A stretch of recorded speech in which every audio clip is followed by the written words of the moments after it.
All right, so today we're talking about the most reliable BMW you could possibly get. Okay, so this is going to have several factors into it.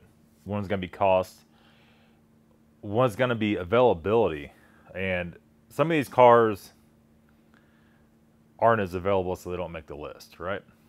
What are you going to think is the N52 the most reliable engine? No, it's not even close. That's probably maybe, everybody's different opinions. In my opinion, that's probably one of the worst ones. The most expensive to run. It's a pain in the ass. It's not a pain in the ass to work on. It's easier in some aspects, but the whole aluminum bolts on everything and magnesium block, that was weird, right? So there is that. Is it N54? No, it's not. N54 can be okay at lower mileage. You get higher mileage. Everybody that owns those knows they could be a real money hog. And so you're talking at 300, what are they, 330 horsepower, 300 and something, a little over 300 horsepower. At wheel, they're probably, what, 282, somewhere around there, 275, I don't even know. It's somewhere around that range. And a lot of you N54 guys are like, oh, it's the best engine ever made. Well, you know, and then it follows, mine has 200,000 miles on it, and I never did a thing to it. It's still running all factory stuff. No, it's not. No, it's not. A lot of times when you buy a car in higher mileage, whoever had it before you spent a small fortune getting that prepped up and getting that ready so it doesn't break down, right? There's no N54 water pump going to run that long. The electric pump will fail. The housing will crack on the face of it. The thermostat will start throwing air code less than 100,000 miles. Usually we see them last around 80,000 miles before they start having failure points. You start getting the oil leaks everywhere, oil filter housing, pan gasket. Those aren't quite as bad about the valve cover gasket. Start having turbo rattle. You start having all those issues at less than 100,000 miles ordinarily. And this is that kind of engine. Not saying it's a bad engine. It just doesn't make today's list. Next would be the M54, the older engine, E46, E39, E53. That engine's pretty good. There's a lot of guys on here that have that engine. I've had, I don't even know how many of those engines and cars here. I don't even know. A lot. There's 3 of them here right now. X3, X5, and my E39. And those engines are okay. But you gotta babysit those engines. They're always needing pulleys. They're always got something weird going on with that. There's always dripping coolant. Like every one of those here, over the years, I don't know, I probably had 20 plus in M54 cars. And it just got to the point to where whenever I buy one of those, usually it's engine out, front, rear main seal, then do everything to it. Usually they need a new valve cover, a little over 100,000 miles. They start seeping and stinking. You know, they fixed that in 04. Sorry, 02. They didn't fix it. They made it better. They had a reinforced valve cover at that point in time. Those cars are notorious, like every BMW, for coil packs going out. Notorious for it. And they go out at random. And you kind of have that. Another problem... The problem with those cars, the vehicle they're in is also an issue, right?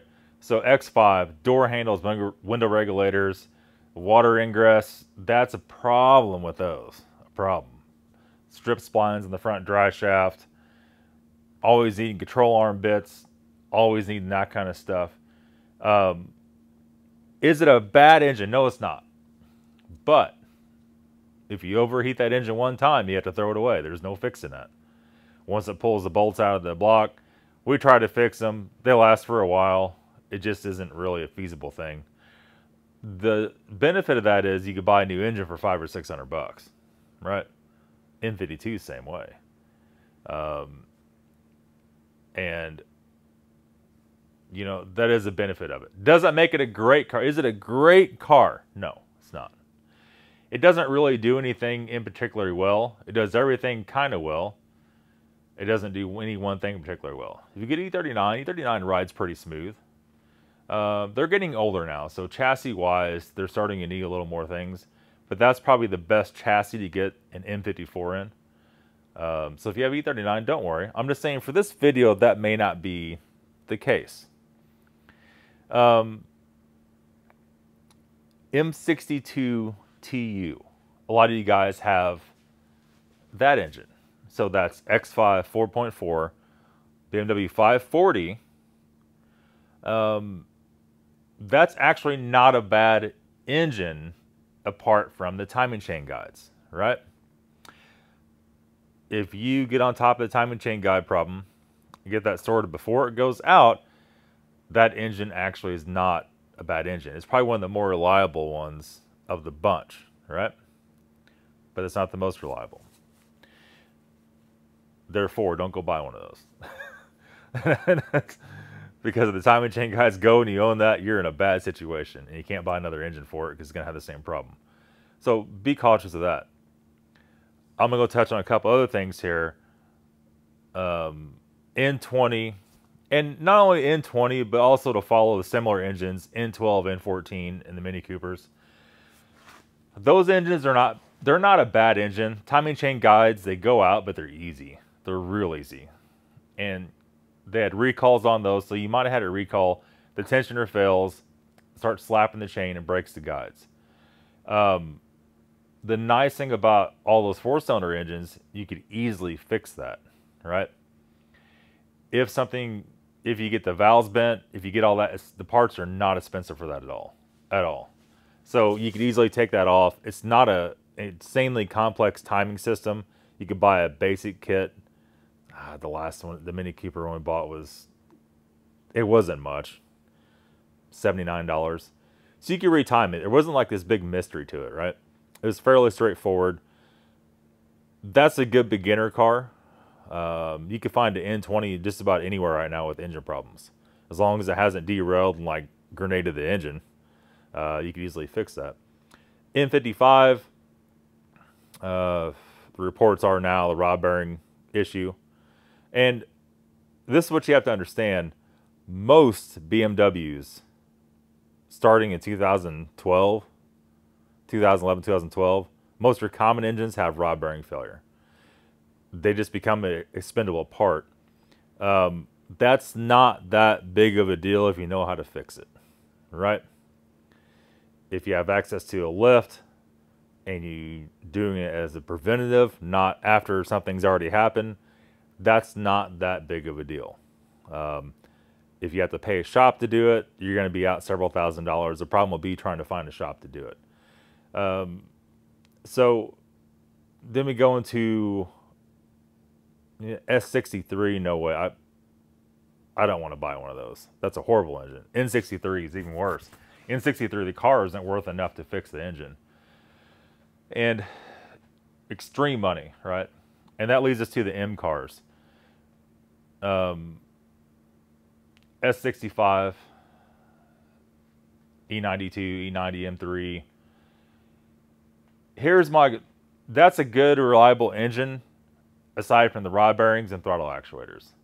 Overall, that engine is not needy. It's not a leaker. It doesn't leak oil. Those cars are not cheap. I mean, they're 15. I would say a higher mileage one is around 15 to 16, and they go up to 20 real quick. But if you got one that had the rod bearings done and throttle actuators done, you could like drive that, right? You could actually drive that car and not have to constantly put oil and coolant in it. Here's where you catch a weird situation with that. M3 is a smaller car. If you're into a smaller car, that's fine. Unfortunately, we're down to the E60 M5. The E60 M5 is very comparable in price, sometimes even cheaper if slightly has something wrong with it.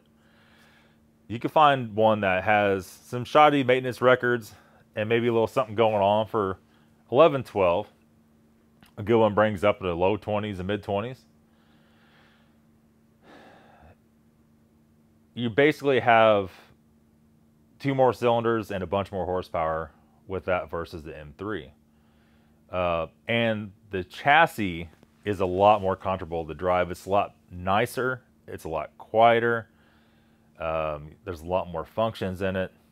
I have an E90. It's not an M3, but that chassis doesn't, for some reason, it doesn't do it for me.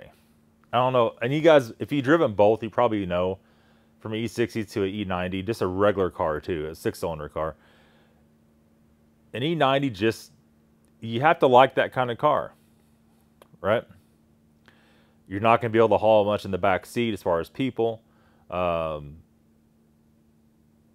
you want to flip down back seats, it's a little more usable, I would say. And I guess that leaves us in a highly, what's the correct term for that? Controversial, I would say, choice for the E60 M5.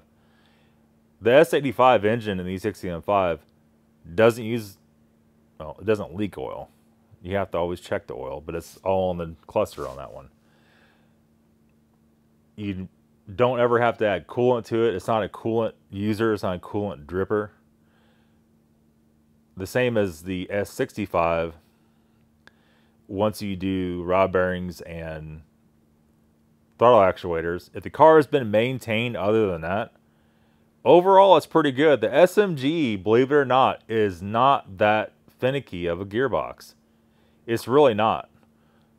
You must have ISTA to operate that car.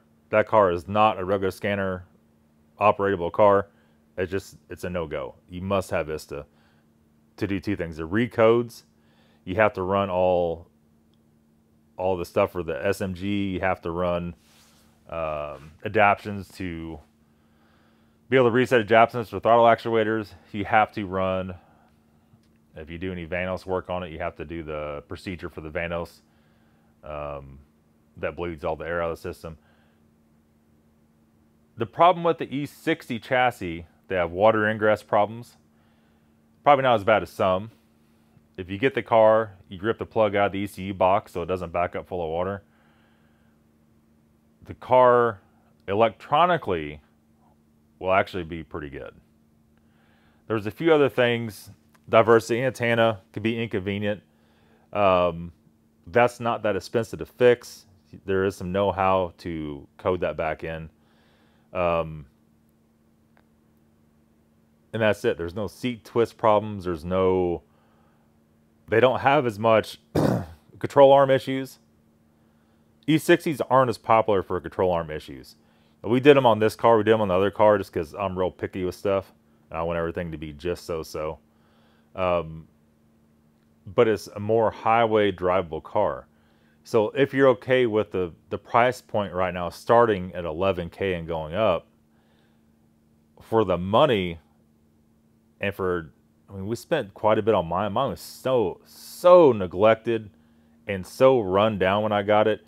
If you buy it from a respectable person, it's not going to be like that, right? I would say as far as BMWs go, E60 M5 with a little bit of know-how or somebody that knows how to work on those can easily be the most reliable BMW in your fleet. So leave in the comments what you think about that. I can only imagine. I can only imagine what everybody thinks about that. But my findings, if you're going to go through all the hassle and spend all the money, you might as well get some power out of it when you're done. Or you'll spend all the same money on a 6-cylinder and get 200 horsepower out of it when you could just spend the same money on the chassis, on the car itself, and the parts, and had 507 horsepower. That's my 2 thoughts on it. You know, take it for what you will. Hope it don't piss you guys off too much. If it pisses you guys off and you go into some kind of epileptic rage, then knock yourself out, I guess. I don't know. that's gonna be it, guys. We'll back to another video very soon. We got a bunch of stuff in, so stay tuned. We'll talk to you later.